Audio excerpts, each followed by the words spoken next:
Nous allons terminer, chers collègues, il reste 4 amendements sur cet article, un peu plus. On va terminer ce soir.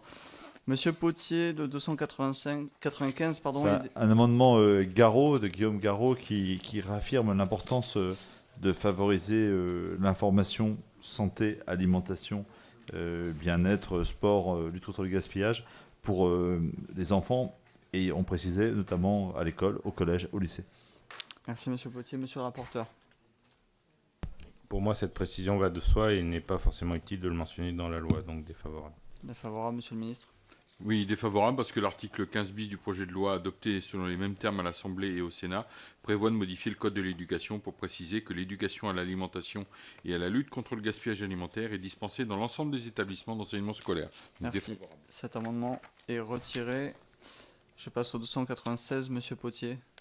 Alors là, je ne suis pas prêt de le retirer celui-là, parce que vous l'avez voté à l'unanimité, chers collègues, lors de la PPRE, défendue par notre collègue André Chassaigne et son collègue de La République En Marche.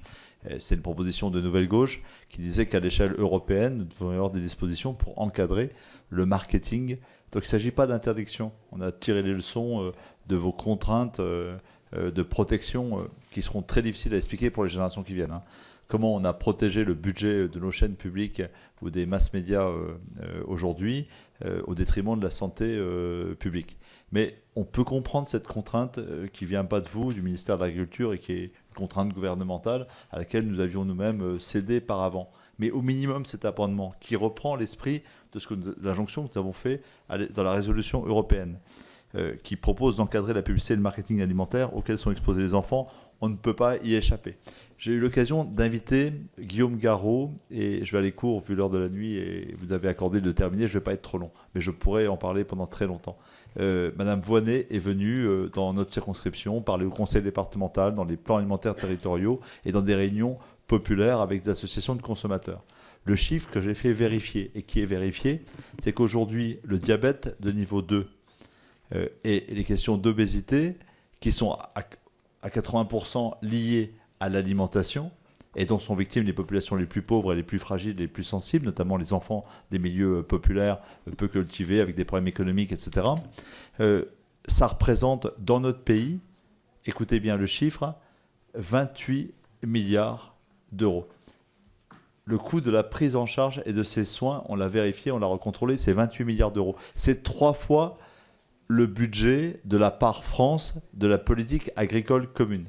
Si on n'est pas capable, en amont, de dire qu'on va encadrer la publicité et le marketing qui fait manger du gras, du sucré et du mauvais à nos gamins, et ceux qui ne sont pas protégés par le capital culturel de leurs parents, alors je ne sais pas à quoi on sert ici, dans cette Assemblée. Et je préférerais qu'on le traite en commission sans passion, et qu'on l'adopte ici, plutôt que d'en faire un sujet de polémique où on a l'impression de se donner des leçons. Mais vraiment, j'ai une colère au ventre que je voudrais partager avec vous. C'est pas possible qu'on en reste à l'abdication devant des lois de l'économie qui sont pas des bonnes économies, parce qu'on dépense 3 fois le budget de la PAC dans ce pays pour soigner des maladies qui sont liées à l'alimentation. Merci Monsieur Potier. Est-ce que vous voulez défendre les 2 autres amendements qui sont en discussion? Oui. Oui. Allez. Mais je veux bien, oui, je vais vite. Alors, pour le coup, je vous le concède, on a trouvé une manière de raccorder c'est un amendement d'appel, je ne vais pas le faire à 7 heures, sur l'urgence de mesures d'urgence sur le foncier, autour de l'installation des jeunes. Comme ça, c'est fait. Voilà. Okay. Et puis, sur le dernier, vous m'avez pris de court. Pardon, oui, c'est ça. Et on demande l'exception agriculturelle pour penser que la terre, comme la nourriture, ne sont pas des marchandises comme les autres. Je le fais vraiment court, on se retrouvera en séance. Monsieur le rapporteur, sur ces amendements, d'abord 296. Alors sur le 296, sur l'objectif et sur le fond, je partage à 100% évidemment, et c'est notamment une demande de l'ONG Foodwatch avec laquelle on a discuté, mais je pense pas que ce soit forcément le cas de ce projet de loi-là, et je pense même porter un amendement ou un amendement ressemblant fort. On travaille dessus avec Anne-Laurence Pétel notamment, mais au niveau du projet de loi audiovisuel qui arrivera en discussion à la fin de l'année a priori à l'Assemblée nationale. Ça me semble plus pertinent d'étudier au niveau de l'encadrement de cette publicité et de ce marketing alimentaire au niveau de cette loi audiovisuelle en discussion avec le ministère de la Culture qui est le premier concerné par les impacts que pourrait avoir un tel amendement. Donc défavorable dans le cas actuel.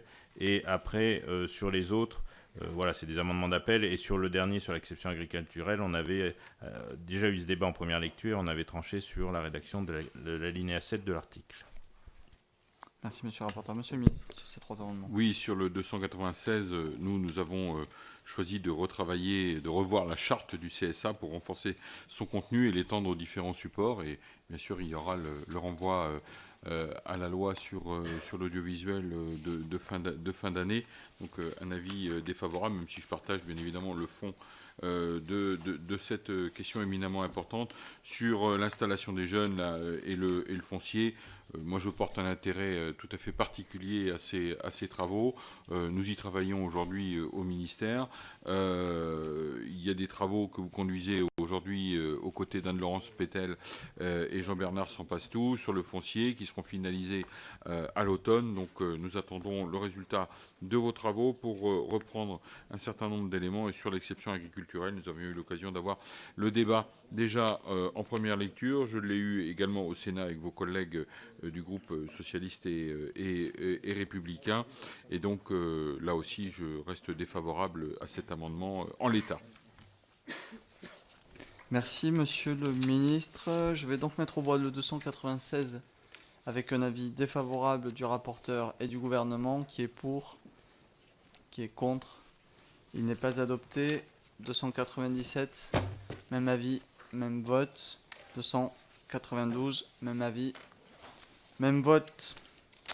Nous en arrivons donc à la fin de cet article 11, 1 des sièges que je mets aux voix. Qui est pour? Qui est contre? L'article 11, 1 des sièges est adopté. Nous en avons terminé pour aujourd'hui en ayant examiné 286 amendements. Il nous restera donc 100 amendements à examiner demain. On se retrouve à 9h30 ici même. Bonne nuit.